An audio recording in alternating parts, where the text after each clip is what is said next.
आज जो है हम प्रकाश का अपवर्तन के दूसरे पार्ट लेकर के आए हैं, जिसमें हम डिस्कस करेंगे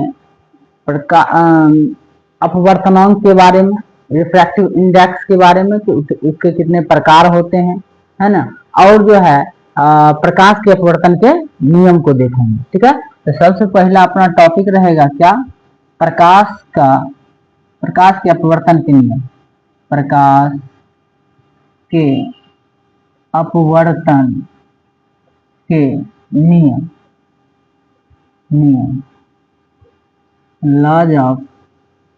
law of refraction of light, law of refraction of light. ठीक है, तो ये जो है आज देखना है।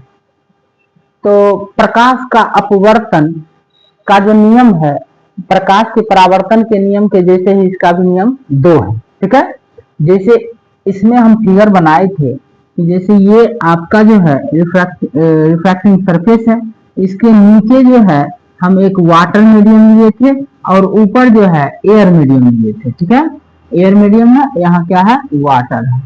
अब देखिए हुआ क्या था कि जब प्रकाश की किरण when the ray of light जो है क्या होता है, रिफ्रैक्टिंग सरफेस पर पड़ता है और उस रिफ्रैक्टिंग सरफेस के इंसिडेंट पॉइंट पर जब हम क्या खींचते हैं, अभिलंब, नॉर्मल को हम जब खींचते हैं, अभिलंब नॉर्मल को जब हम क्या करते हैं, खींचते हैं, तो हमने देखा था कि प्रकाश की किरणें जाना चाहिए था ऐसे, पर जो है वो अपने पाथ से डेविएट हो गई और अभिलंब की ओर क्या हो गई, मुड़ गई। ठीक है, तो इस आधार पर हम इसको बोले थे आपतित किरण, जिसको कहा जाता है इंसिडेंट रे।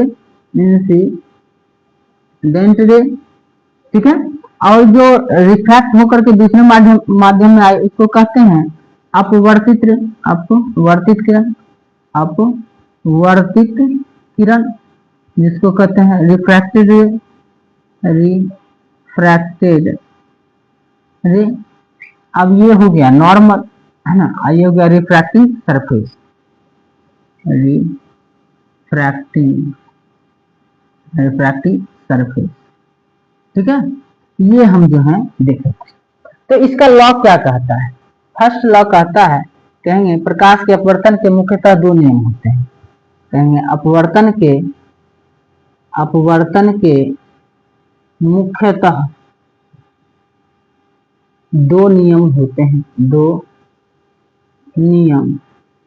होते हैं। अब देखिए इसमें से अगर हम पहला लॉ का बात करें तो वो क्या होता है, पहला कहता है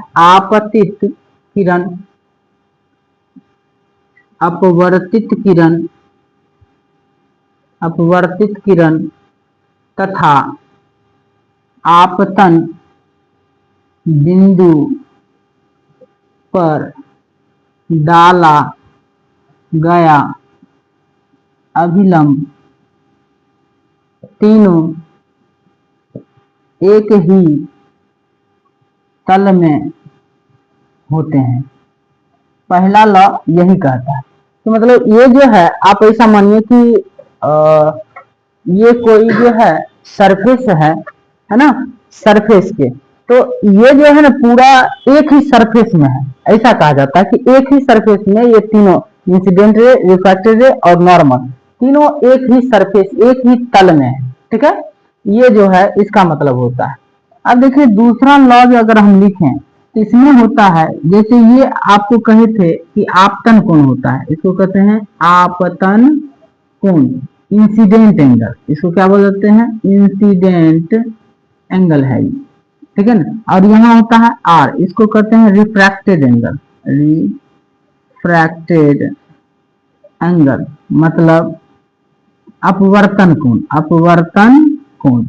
तो ये जो है एंगल होता है, तो इसमें कहा गया कि किसी एक विशेष रंग के लिए, कोई एक पार्टिकुलर रंग होना चाहिए, रेड हो तो रेड, ब्लू हो तो ब्लू, नीला हो तो मतलब जो भी कलर हो, उसके लिए, विशेष रंग के लिए क्या कहें, किसी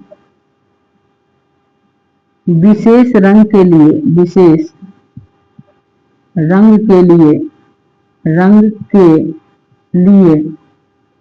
लिए आपतन कोण की जया, आपतन कोण की जया और अपवर्तन कोण की जया का अनुपात एक नियतांक होता है, नियतांक होता है, जैसे इसमें दिखाया गया था।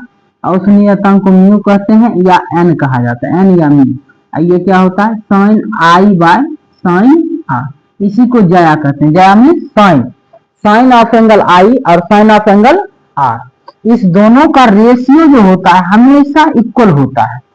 इंसिडेंट एंगल को जितना बढ़ाएंगे रिफ्रैक्टेड एंगल, और इंसिडेंट एंगल का साइन का जो है कंपोनेंट लगा के अगर इसको डिवाइड कर दें तो हमेशा जो है म्यू ही प्राप्त होगा, मतलब ये फिक्स रहता है, ये बदलने वाला नहीं है। ठीक है, तो ये जो है दूसरा लॉज कहते हैं, ये लॉज हुआ। और इसे ही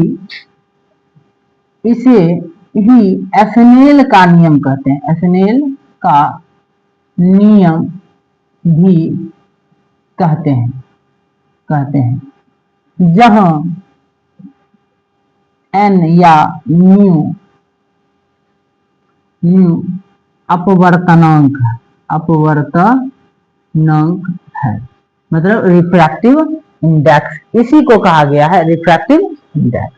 ठीक है, तो आप ये समझ गए होंगे प्रकाश के अपवर्तन के नियम कि आपतित किरण, अपवर्तित किरण तथा आपतन बिंदु पर डाला गया विलंब तीनों एक ही तल में होते हैं। दूसरा, किसी विशेष रंग के लिए आपतन कोण की जया अपवर्तन कोण की जया का अनुपात एक नियतांक होता है, जिसे क्या कहते हैं, अपवर्तनांक भी कहते हैं या एस्नेल का नियम भी कहा जाता है।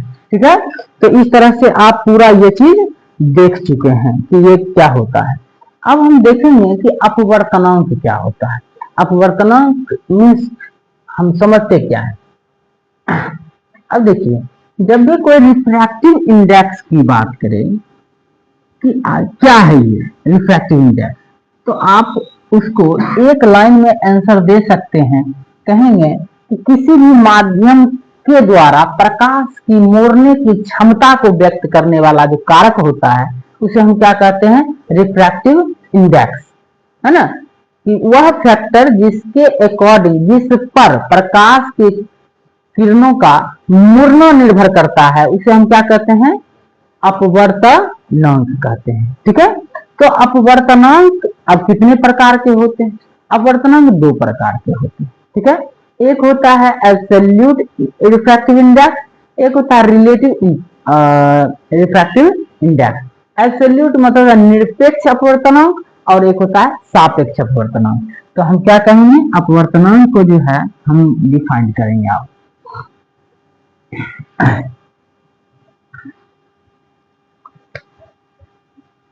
जो है यहाँ पर जो है अपवर्तनांक, ठीक है, इसको कहते हैं रिफ्रैक्टिव इंडेक्स। ठीक है, रिफ्रैक्टिव इंडेक्स ये क्या होता है? क्या कहे कि किसी माध्यम द्वारा प्रकाश के किरणों को मोड़ने की क्षमता को व्यक्त करने वाले कारक को हम क्या कहते हैं, अपवर्तनांक कहते हैं। इसको ऐसे कह सकते हैं, क्या कह सकते हैं, किसी माध्यम का वह गुण जिसके कारण प्रकाश के किरण अपने पथ से विचलित होती है उसे अपवर्तनांक कहते हैं, है ना। पाथ से विचलित होती है या उसके गति में क्या होता है, परिवर्तन होता है, या एक राय से कह के लिख सकते हैं क्या कि कि जो है किसी माध्यम का वह गुण जिसके कारण प्रकाश के किरणों के चाल में परिवर्तन होता है, ठीक है ना, मतलब change of speed of light, तो वो भी हम कह सकते हैं वो क्या होता है, अपवर्तनांक होता है। दोनों बिंदु में से कोई भी चीज लिख सकते हैं, ठीक है, इसको लिख लीजिए। यह मुख्यतः दो प्रकार के होते हैं, दो प्रकार के होते हैं, ठीक है, दो प्रकार के होते हैं। पहला अपना देखेंगे कौन सी क्या चीज है, निरपेक्ष अपवर्तनांक मतलब एब्सोल्यूट रिफ्रैक्टिव इंडेक्स, इसके बारे में देखें ये क्या होता है। तो इसको डिफाइन करते हैं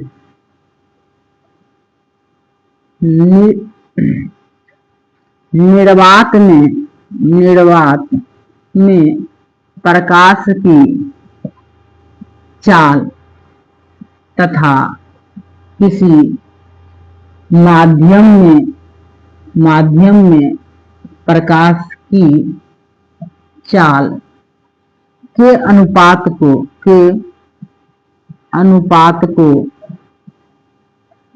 निरपेक्ष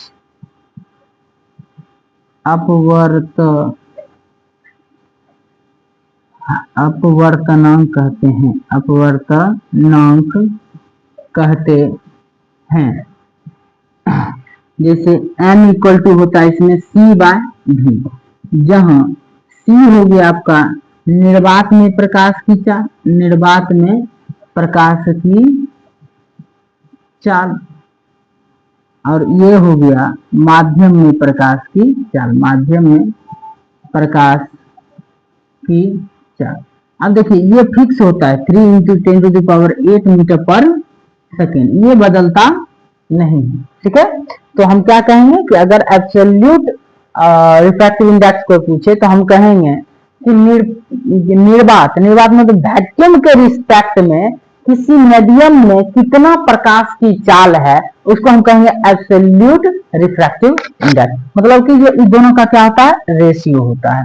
अब देखिए दूसरा क्या होता है, दूसरा होता है सापेक्षिक अपवर्तनांक, मतलब रिलेटिव रिफ्रैक्टिव इंडेक्स, इसके बारे में जानें। तो इसको क्या कहते हैं, किसी एक माध्यम के सापेक्ष में किसी दूसरे माध्यम में प्रकाश की चाल के अनुपात को हम क्या कहेंगे, सापेक्षिक अपवर्तनांक। किसी एक माध्यम में प्रकाश की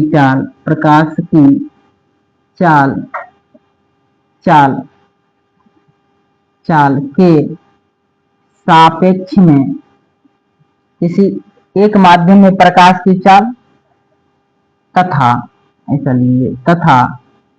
दूसरे माध्यम में प्रकाश की चाल के अनुपात को सापेक्षिक अपवर्तनांक कहते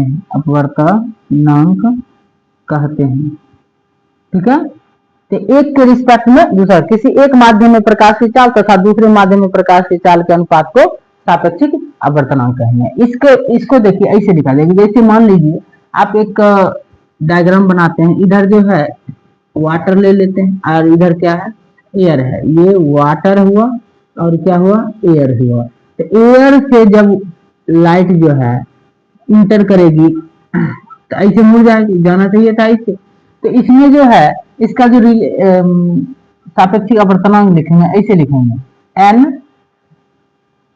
किसका निकाल रहे हैं, मतलब वाटर के रिस्पेक्ट में एयर का, ऐसे भी लिखा जाता है वाटर के रिस्पेक्ट में एयर का रिफ्रैक्टिव इंडेक्स।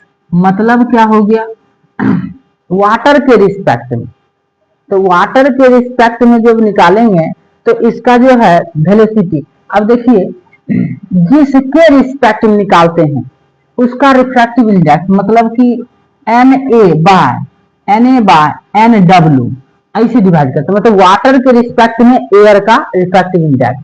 और हम जानते हैं N इक्वल टू फॉर्मूला होता है C/V। अगर हम इसको जो है एयर में ले लें V1 और इसमें ले लें V2, स्पीड से ये जा रहा है, तो यहाँ पर क्या वैल्यू आएगा, NWA को हम लिख सकते हैं A मतलब C/V1 और यहाँ पर हो जाएगा C/V2, मतलब NWA इक्वल टू हो जाएगा C/V1 इंटू V2/C, मतलब डिवाइड हो जाएगा ये, मतलब velocity of light in water medium divided by velocity of light in air medium. तो ऐसे लिखा जाता है इसको, ठीक है। तो इस तरह से जो है हम क्या कर सकते हैं, डिवाइड कर सकते हैं और इसको निकाल सकते हैं रिफ्रैक्टिव इंडेक्स को, ठीक है। तो अगले वीडियो में हम देखेंगे इसके आगे। Thank you.